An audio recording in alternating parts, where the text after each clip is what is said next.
Muy bien, el día 21 de septiembre es el Día Mundial del Alzheimer y como ocurre generalmente en estas fechas que hablamos de las enfermedades, el objetivo fundamental es poder difundir todo lo referente a estas enfermedades a manera de prevención.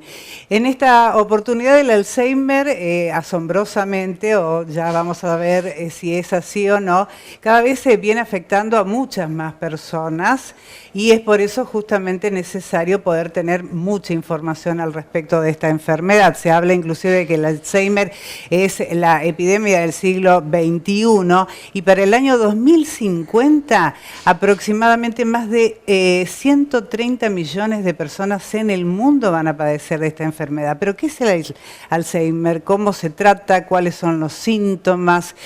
¿Cómo llevarlo adelante? ¿Qué tratamiento hay que poner en práctica? ¿Y quién nos va a responder acerca de todas esas preguntas que nos hacemos?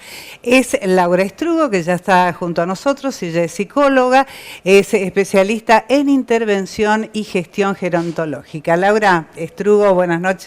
Buenas noches, Elsa. Bienvenida. Gracias, gracias. Hablaremos del Alzheimer. ¿Qué es el Alzheimer? Bueno, el Alzheimer es una enfermedad neurodegenerativa progresiva que afecta a muchísimas personas. Al día de hoy hay más de 56 millones de personas con Alzheimer en el mundo y para el 2050 se esperan 150 millones de personas con Alzheimer. Esto tiene que ver por cuando vos decís enfermedad degenerativa, ¿el cerebro qué le pasa? ¿Qué le pasa al cerebro? ¿Se achica? ¿Se mueren las neuronas? ¿Qué pasa? Bueno, normalmente por el envejecimiento hay una reducción del volumen del cerebro. Eso es normal. Cuando uno ve una resonancia de una persona pasados los 60 años, ya empieza a ver como una involución. Es parte del envejecimiento normal. Pero en el Alzheimer lo que hay es una degeneración de las neuronas porque se acumula una proteína que está en circulación en el líquido cefalorraquídeo que limpia el cerebro, que lo nutre, está en circulación, pero que se termina depositando en determinados sectores, afectando la interconectividad y a la vez enfermando a las neuronas que están a su alrededor.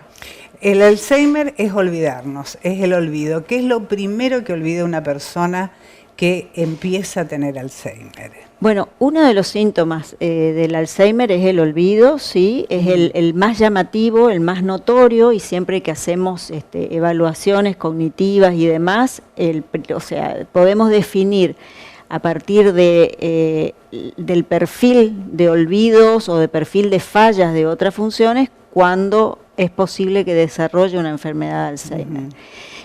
Los olvidos son el primer síntoma. Y la persona, lo primero que se pierde es la velocidad de procesamiento. Entonces, estamos conversando y me olvido lo que te estaba diciendo, o te lo acabo de decir y te lo digo de nuevo, y al ratito te lo vuelvo a decir. Porque el procesamiento de la información está tan enlentecido que cuando terminé de decirlo, ya no me acuerdo que lo terminé de decir. ¿Sí? Pero nos pasa a muchas personas y no necesariamente podemos decir que tenemos Alzheimer. Te cuento, grupo de amigas hablando y en un momento se olvida una de ellas una palabra y nos mira y dice, ¿se acuerdan cuando hablábamos de corrido? Porque de golpe te quedás con que te olvidás algo, Eso ya tiene que ser una llamada, una luz roja para nosotros. Bueno, depende, porque hay factores que colaboran con eso, como por ejemplo el cansancio, por ejemplo el estrés, o el tener preocupaciones que hacen que uno esté pensando, está hablando, pero está pensando en 2 o 3 cosas al mismo tiempo. Entonces, cuando la mente se dirige a esa cosa que no está aquí ahora, me perdí y no sé lo que te estaba diciendo. Exacto. Eso es relativamente normal. Lo que pasa es que y el enlentecimiento de la velocidad de procesar la información es parte del envejecimiento normal. ¿A qué edades? ¿Y afecta más a hombres, a mujeres o es lo mismo? El Alzheimer afecta más a mujeres que a hombres. ¿Por qué?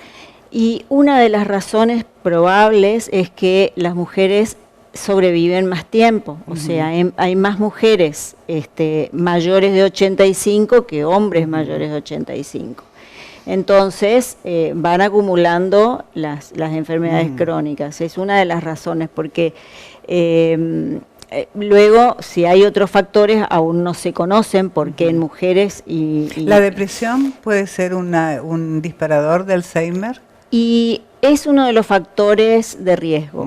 La depresión es uno de los factores de riesgo, además es uno de los síntomas que aparecen en la fase previa, digamos, a que se pueda diagnosticar, y a veces se lo confunde, porque las zonas que afectan en el cerebro en la enfermedad de Alzheimer también afectan los estados emocionales, o sea, es una zona que se compromete globalmente, ¿no? Entonces, la persona aparece con síntomas depresivos, apatía. ¿Se pone agresiva?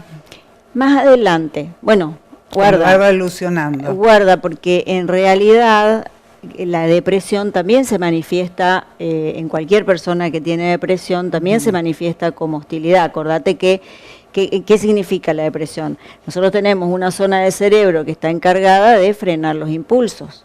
Cuando el cerebro está en estado de depresión, esa capacidad de frenar los impulsos está reducida. Entonces la persona está irritable y a lo mejor no se controla y puede contestar mal.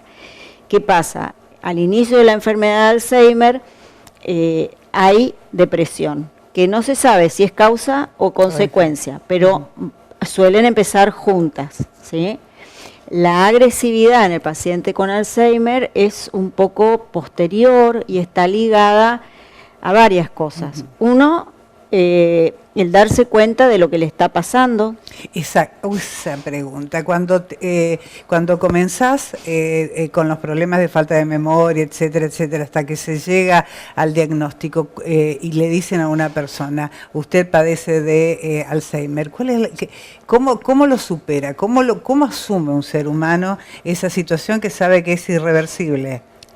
Sí, bueno, yo nunca le dije a nadie, usted tiene Alzheimer, digamos, ¿no? Porque es como, sabemos que hay un deterioro cognitivo, que lo llamamos debido a la enfermedad de Alzheimer, desde la neuropsicología, debido a la enfermedad de Alzheimer, porque ya podemos detectar el perfil, pero nadie sabe cuál va a ser el progreso. Lo que sí decimos es que hay un deterioro cognitivo leve, que en el 15% de los casos evoluciona hacia la enfermedad de Alzheimer, y que hay que trabajar para tratar de detenerlo a ese deterioro. ¿Eso se puede detener? ¿Hay tratamiento, medicamentos?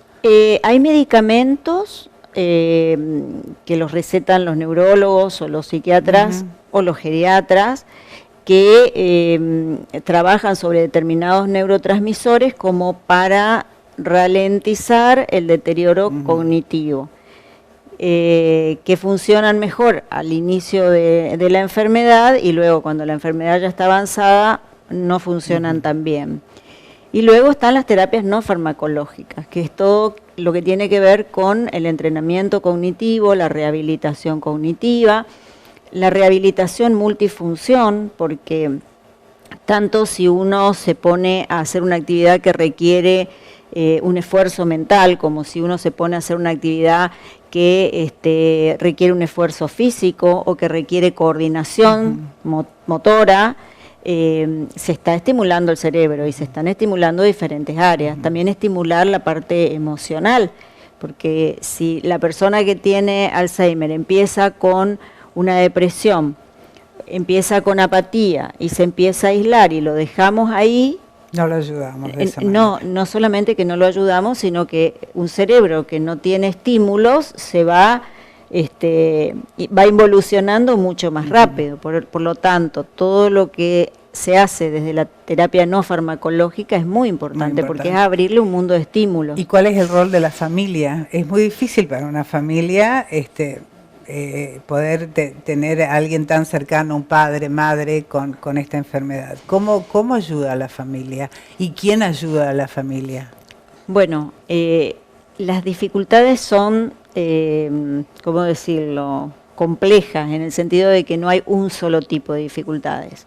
O sea, por un lado, para la pareja, si la persona vive en pareja, digamos, si es un matrimonio, para la pareja suele ser el rol más difícil, ¿no es cierto? Porque alguien que estaba acostumbrado a estar a la par, de pronto se queda sola, porque hay alguien que ya no la acompaña y alguien a quien tiene que cuidar. Entonces, de un par pasa a ser una dupla de cuidador-cuidado, ¿no es cierto? Allí empieza a aparecer la sobrecarga del cuidador, que es una cosa muy importante, y la afectación del estado anímico del cuidador respecto de tener que estar 24 horas o 48 horas al día con un paciente, con un familiar de Alzheimer. Lo digo a propósito de lo de 48 horas porque, bueno, se hace largo, ¿no es cierto?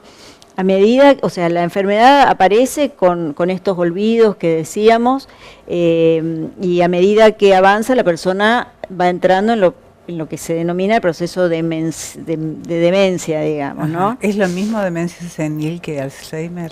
Y antes se le llamaba demencia senil. El término demencia senil quedó afuera de la nomenclatura porque no es una demencia por senilidad, por viejo, sino que es una demencia por una enfermedad. Entonces, hay personas, nosotros tenemos gente de 87 años que están súper lúcidas. Y otras personas de 68, 70 que están con enfermedad de Alzheimer. Entonces, lo que hace la diferencia entre decir está con una enfermedad de Alzheimer o tiene una demencia de Alzheimer es la pérdida de independencia. Ya no puede hacer las cosas por sí mismo, ya no puede manejar dinero, no puede moverse en un remis, en un colectivo, no puede no puede hacer las cosas que hacía antes, si se quiere afeitar no sabe cómo hacerlo, hay que dirigirlo, ¿sí? Entonces ahí estamos ya en un proceso de demencia, ¿sí? Laura, esa es tu cámara. Me gustaría que tu mensaje para alertar a la familia, cuáles son las señales que la familia tiene que tener en cuenta, ver en sus padres, en sus familiares y qué hacer. Bueno, detectar los síntomas de pérdida de memoria son, digamos, los primeros que aparecen y son los que todo el mundo reconoce, pero luego estar atentos a los estados emocionales de las personas y a las necesidades, porque una persona con Alzheimer no se puede expresar como quisiera, no puede dar cuenta exactamente de qué es lo que le está pasando. Ser respetuosos de todo lo que sabemos de esa persona. Si sabemos que no le gusta comer así, o que no le gusta vestirse de esta forma, o que la hora del baño que prefiere es esta, aferrarnos a lo que conocemos de la historia de vida de esa persona y tratar de hacérselo lo más parecido a lo que ellos harían si nos pudieran decir. Y antes de que ya no lo puedan decir, preguntarle qué quieren comer, que si ya se quiere bañar o quiere bañarse más tarde, tener en cuenta la voluntad de la persona para,